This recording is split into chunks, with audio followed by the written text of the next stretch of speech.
This is one of those type of stories that I genuinely wish I did not have to report on for the simple fact that it did not exist. But unfortunately, we do not live in a reality where this sort of foolishness, this sort of degeneracy, this sort of mental instability does not exist. In this reality, this is what we're dealing with. Now, I recorded a video not too long ago titled, "We're tired of the twerking, we're tired of the dysfunction, the degeneracy, etc." Right? And we are tired. There are those of us, surprise, surprise, even those who look like me, who are tired of seeing this type of behavior anywhere. And in that video, I made a remark where essentially I was pointing out the reality, because it's a reality, that there are people who are literally twerking in restaurants. There are people twerking in the streets. There are people twerking on top of bus stops. The twerking is everywhere. Okay, it's not just on stages, on presidential rallies like Skamala with Meg the Stallion up there, which was a disgrace in and of itself and was enough to show you exactly what the Democratic plantation thinks of you, black women. But when I saw this one specifically, I said to myself, okay, this is the point in which we have to actually completely eradicate this element from our society, because this is vile and this is disgusting. Now, in the video that we're about to go into, or about to display, the video that we're about to display, you know what? Let me just let it play out. Go ahead.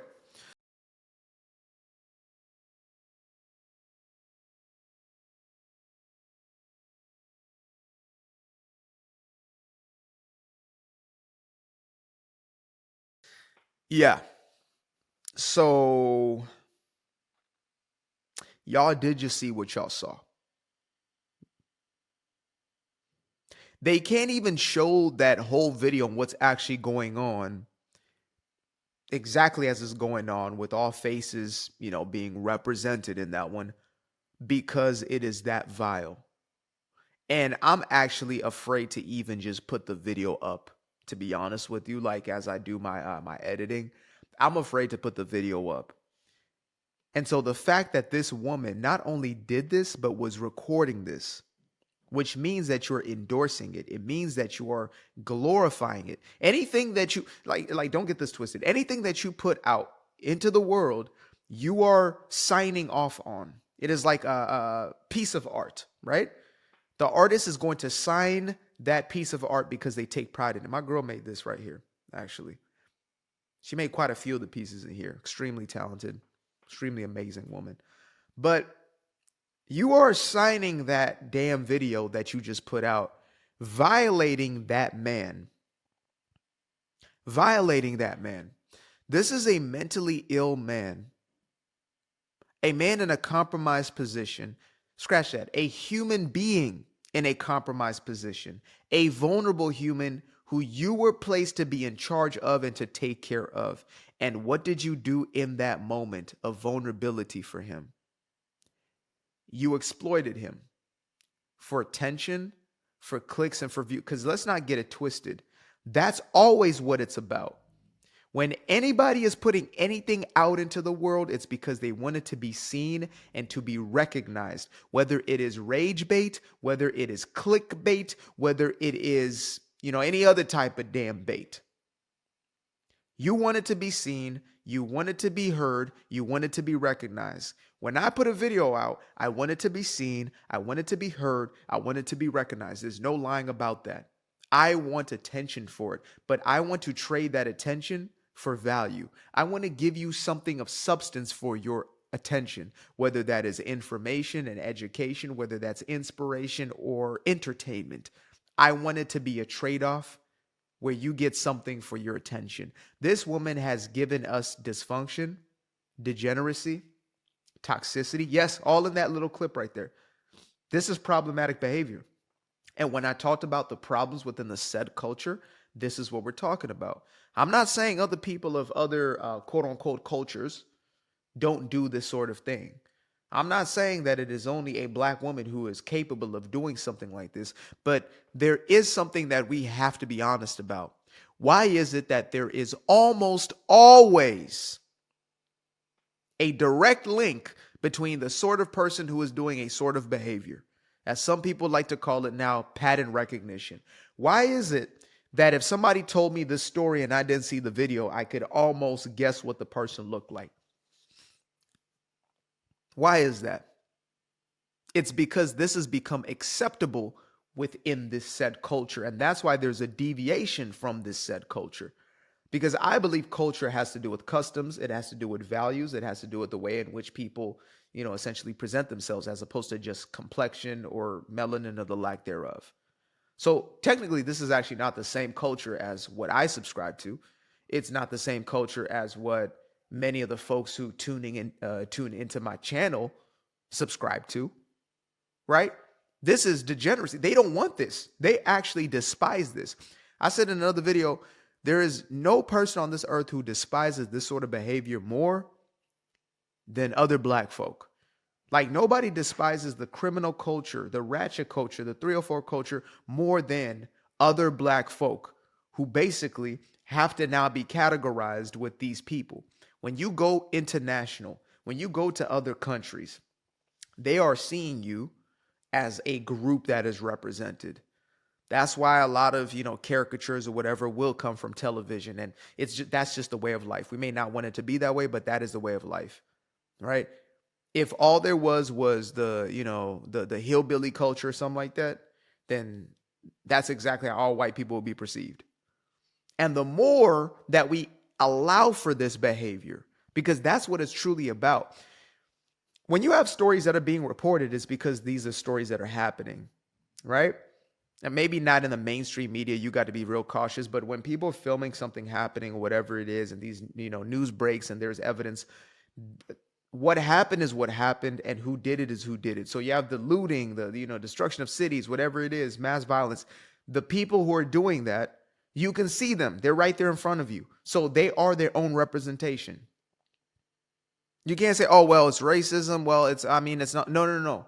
The fact of the matter is, and I brought this statistic up in a prior video, it was 438 white folks are unalived by black folks, as opposed to like 86 in the reverse. That's more than 4x. That's the reality. Oh, that's race. Oh, you're a white supremacist. Call me whatever the hell you want, but it doesn't change the stat. It doesn't change the fact. It still holds as the truth. And so if you don't like the truth, then the best thing you can do is to help to change the truth. And that's where I see my role. Oh, but how do you fix the problem? You fix it by, first and foremost, creating consequences. And it might be even social consequences, because those are huge incentives. When you start to shun those people, when you start to shame that behavior in yourself and in anybody else around you, you disincentivize it instead of allowing it, enabling it, protecting it. Oh, we can't talk about black folk. Don't talk about your stuff in public. If that's your stuff, then you are an enabler. When you got white folks who see hillbilly, whatever it is, you know what I mean? This white dumpster can activity taking place, they're not saying those are our people. They don't see themselves in those people. They separate themselves from that element. They move out of those spaces. If they're born into that, they move the hell up out of it. They get up out of that. They don't subscribe to that same thing. And yet, for some reason, folks who look just like this, for some reason, we say, well, we can't talk about our people because our people, well, you can't talk about black people. No. You correct it by diagnosing the problem and being honest about the diagnosis, not by pretending and sinking your head into the sand. And then you create a level of accountability around that thing. Accountability is the antidote to everything, folks. The ability to take personal responsibility for your life and the decisions that you make and the outcomes of your life is the most powerful force in the known universe. It is your God-given gift, you would say. It is your God-given power, right? The image and likeness, the ability to choose, free will. So when you allow people to continue to make bad decisions and you put it on everything else, you're not actually allowing that person to take responsibility, therefore to mature and to grow into something greater. And that's when I realized a lot of people actually don't care who pretend to care, right? They may care about defending their own little dirty secrets or whatever it may be, but they don't care about these people. When I was an addict, the people who were trying to protect me and my addiction, they didn't give a damn about me. They just cared about continuing what they were doing because, maybe they felt better being around me, because at least their problem wasn't as bad as mine. There are folks like that out here. Or on the other side, these were individuals who were completely given over to that lifestyle and they wanted a reflection of their own way of living. So they're dope fiends. I'm a dope fiend. Cool. But they didn't love me because they were egging me on in that destructive behavior. No.